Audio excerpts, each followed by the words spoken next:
मेरी जो late mother थी उनके साथ ये पूरी सेरेमनी जो वो दिखाई गई उसको देखा।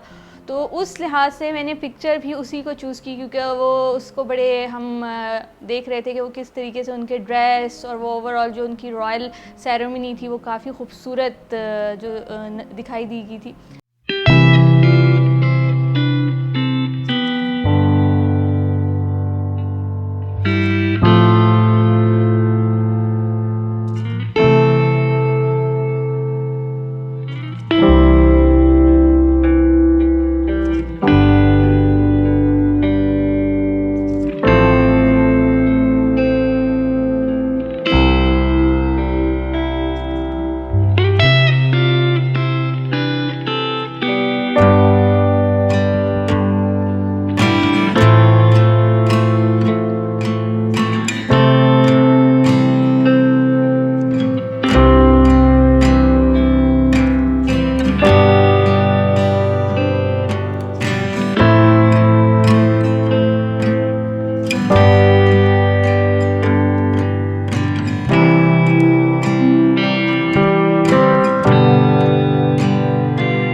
ये हमेशा उन्हें याद रहेगा कि एक पाकिस्तानी आर्टिस्ट की तरफ से, पाकिस्तानी यूथ की तरफ से उनको एक पेंट किया है।